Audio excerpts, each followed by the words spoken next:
Bonjour à tous. Nous allons méditer ensemble l'évangile d'aujourd'hui chez Saint Jean au chapitre 10, les versets 10 à 22. Voilà, nous nous installons correctement, nous nous recueillons, nous nous mettons en présence de Dieu, peut-être à l'aide d'une bougie, d'une croix, et ensemble, nous invoquons celui qui nous guide intérieurement, l'Esprit Saint. Au nom du Père, et du Fils, et du Saint-Esprit. Amen.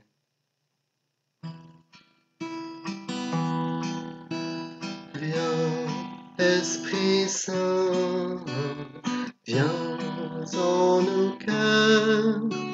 Viens, Esprit Saint, viens consolateur.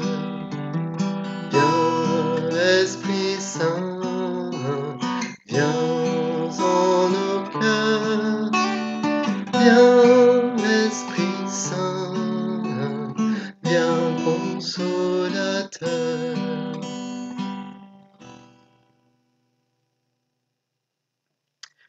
De l'Évangile selon Saint Jean. On célébrait la fête de la dédicace du temple de Jérusalem. C'était l'hiver. Jésus allait et venait dans le temple sous la colonnade de Salomon. Les Juifs firent cercle autour de lui. Ils lui disaient : « Combien de temps vas-tu nous tenir en haleine ? Si c'est toi le Christ, dis-le-nous ouvertement. » Jésus leur répondit : « Je vous l'ai dit et vous ne croyez pas. Les œuvres que je fais, moi, au nom de mon Père, voilà ce qui me rend témoignage. Mais vous ne croyez pas parce que vous n'êtes pas de mes brebis. Mes brebis écoutent ma voix. Moi, je les connais et elles me suivent. Je leur donne la vie éternelle. Jamais elles ne périront et personne ne les arrachera de ma main.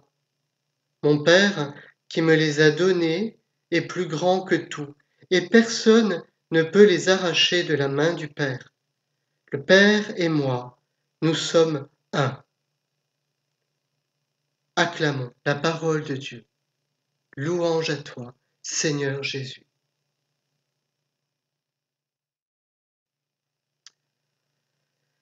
To be or not to be, être ou ne pas être, telle est la question.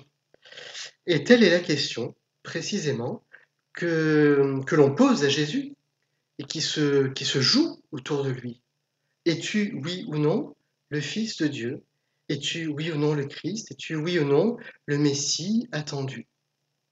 Et effectivement, telle est la question, à laquelle Jésus a répondu à travers les signes qu'il accomplit. J'ai déjà eu l'occasion de parler des signes chez Saint Jean, je n'y reviens pas, mais les signes précisément sont les moyens par lesquels Jésus révèle son identité. C'est le principe même de la révélation. Il dit qui il est.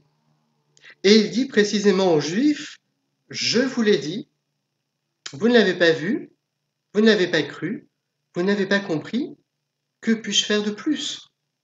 Jésus a répondu à cette question, il est en train de se révéler à travers les signes qu'il accomplit.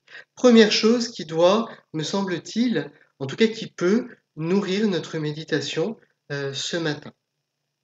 Le deuxième point sur lequel j'aimerais attirer votre attention, c'est cette image du berger et des brebis. C'est une image qui, pour nous, peut nous paraître très belle, très poétique, bucolique, etc. Bien sûr. Mais là encore, il nous faut scruter les Écritures et l'Ancien Testament tout particulièrement. Pour un bon juif qui entend parler du bon berger et des brebis, il se souvient tout de suite de ce passage d'Ézéchiel au chapitre 34, où il y a cette prophétie sur les bons et les mauvais bergers. Les bons bergers qui donnent leur vie pour les brebis, alors que les mauvais bergers, ce sont les mercenaires, ce sont ceux qui exploitent les brebis et qui finalement les laissent pour mortes et se servent d'elles au lieu de les servir. Ça, c'est un passage de l'Ancien Testament. Lorsque Jésus parle du bon pasteur, des brebis, un juif, automatiquement, il entend cette prophétie. Et donc, il y a quelque chose de très fort. Là encore, Jésus révèle qui il est. Un juif qui entendrait quelqu'un dire « Je suis le bon berger », il ne peut pas ne pas entendre la prophétie d'Ézéchiel. Alors, il y adhère, ou au contraire, il est choqué et il considère que c'est un blasphème.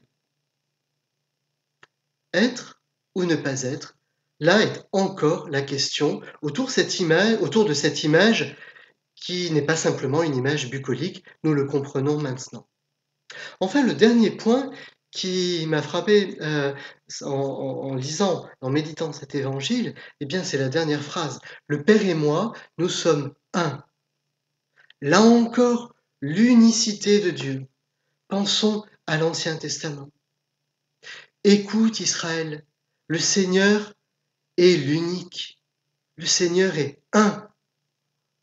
La profession de foi même d'Israël. Et là, Jésus est en train de dire, le Père et moi, nous sommes un. Alors, ils sont un ou ils sont deux?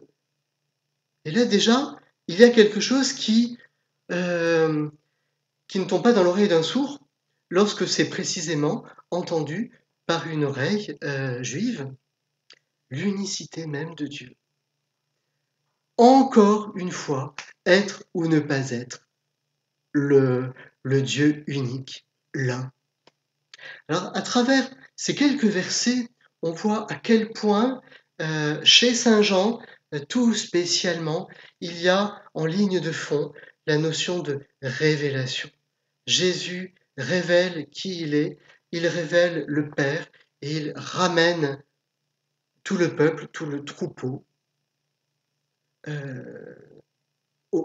dans le cœur du Père. Demandons à la Vierge Marie de nous aider à méditer ce mystère-là. Pourquoi? Pourquoi la Vierge Marie peut nous aider? Eh bien parce qu'elle est fille d'Israël. Donc, toutes ces notions-là, elle les connaît. Mais étonnamment, elle les comprend de l'intérieur parce qu'elle est mère de celui qui est né en elle miraculeusement. Elle sait très bien que celui à qui elle a donné la vie la dépasse prodigieusement. Et donc, elle a une compréhension de l'intérieur de ce mystère de révélation. Déjà dans sa chair, en le mettant au monde, elle contribue au fait que Dieu se révèle aux hommes. Alors, qui mieux que Marie peut nous aider à comprendre toutes les phrases à travers lesquelles Jésus révèle qui il est? Voilà, nous pouvons garder quelques minutes de silence, peut-être noter les choses qui nous ont touchés, relire cet évangile et dire ensemble, je vous salue Marie, pleine de grâce, le Seigneur est avec vous. Vous êtes bénie entre toutes les femmes et Jésus, le fruit de vos entrailles, est béni. Sainte Marie, Mère de Dieu, priez pour nous, pauvres pécheurs, maintenant et à l'heure de notre mort. Amen. Au nom du Père et du Fils et du Saint-Esprit. Amen. Bonne journée à tous, bon courage dans ce confinement, que la parole de Dieu vous nourrisse et vous soutienne. À bientôt.